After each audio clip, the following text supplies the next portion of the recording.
collectors. Today we'll be talking about Saurozoic Warriors Kolig Shipbreaker. Now this is a very cool looking dinosaur in some gladiator type armor. We also see he has a crossbow, shield and helmet, big old axe. So on the top we have nada, on the bottom we have a bunch of weights and the UPC code, and to learn more about boss fights products. On the side we've got this nice piece of artwork for the Shipbreaker, and we got this little diagram here. It's very cool looking, and lots of weights about Kolig and his long boat, and we get a nice picture of the product, and we got some extra figures here. We can see you can collect them all. I've already reviewed a couple of them, one to go on that one. So on this side we have Kolig Shipbreaker. So let's get him on the scale and see how much he weighs. So Kolig is coming in right at 15.4 ounces. So let's get him off the scale and out to the box. Hey, open, damn it, open! So to get them out of the box, all you do is cut the piece of tape here and here. Then you'll just pull this on out, and then pull that. And then we'll pull this nice backdrop that's coming with all of the Saurozoic Warriors. The nice cement-looking backdrop. Very nice, very cool. And then we have this piece of tape here and here, and then on this side cut those two, and everything should come up after you take care of these two pegs. And then we have a snippy clippy over here, or a piece of tape actually. So once you take all that, pops right off, right? Yay! So we see we have a clip here at the bottom. All the rest of the stuff just comes straight on out. We have this metal clip here, and you could take this and just unwind. And once you get it all unwound, all you have to do is pull that out, and then he comes out, pulls out his head. Oh my god, he's a headless Saurozoic warrior. And the reason for that is because at the top here we also have another piece of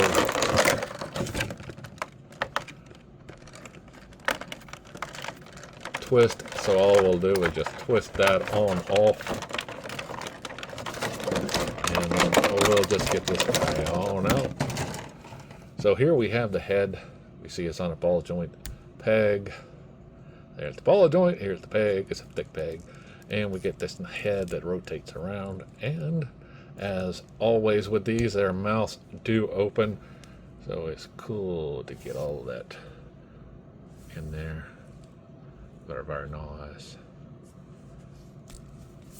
Now he also comes with this cape. As you can see, you can remove it off. It is not on there, but we'll go ahead and just push this back on down, and his cape will just stay. But you can just remove it off if you want to.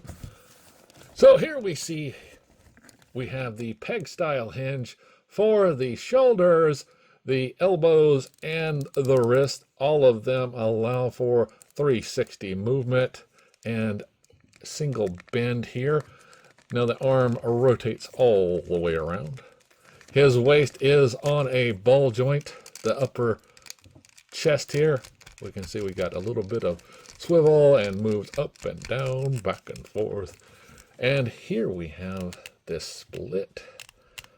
Can only go this far because of his outfit. Forward and back is limited as well. And we get that same style peg hinge for the knee and the ankle. But we do get lots and lots of movement for that. A little bit forward and back because of these shin guards. Very nice details in those though. We look at him. Looks a lot like cloth. So does his armor here. We got the belts. Nice gold paint job. And we got the nice armor plates with, looks like his bucklers have had some fighting out of them.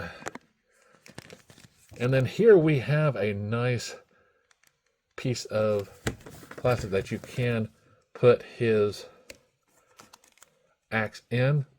Kind of weird to put an axe like that. You know, just a little weird. And then we also have this one here. So it's up to you if you want to put that there or take this and put it there as well. I think the axe looks kind of funny either way. You know, I'm always used to having the axe on the back like He-Man always had, you know, his strap on the back. So here we get this back end. It's definitely a little tricky to get in there without pushing it or breaking it.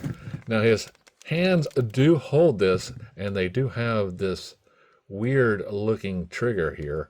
So just be wary of that.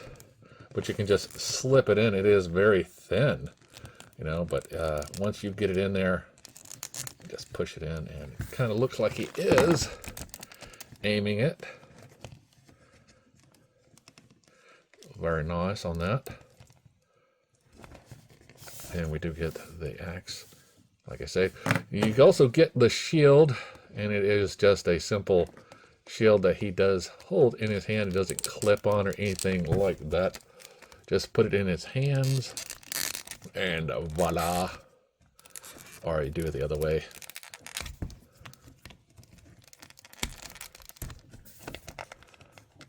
And he does come with this helmet, which does fit on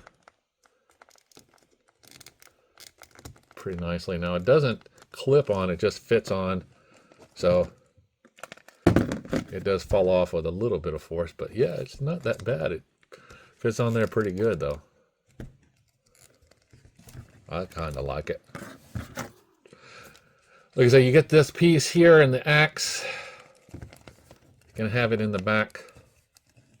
That cape though sometimes gets in the way, it looks like, at least on mine. So it's very cool that we got this Saurozoic warrior, as long as he doesn't fall over, right? Like I say, you can keep that there. You can kind of put this in here, or same thing with the axe, you can put it there. But they still, like I say, it still gets in your way. Now you can move this around a little bit. You can see here, I can put the axe like so, and then kind of wing it to where this is in the holster and in the cape as well. So you do get a little bit of what I was asking for before with the He-Man-esque hold it in the back. So that's kind of cool that you can do that. Always nice to have options, right? Now this is a tall figure. We are looking at right now, it's coming in at 7¼ inches tall at the top of that dome. So very nice. And yes, they don't have tails like regular dinosaurs, I guess, because they're all humanoid shaped dinosaurs. But still very cool. So remember, as always, to like, subscribe, and keep collecting.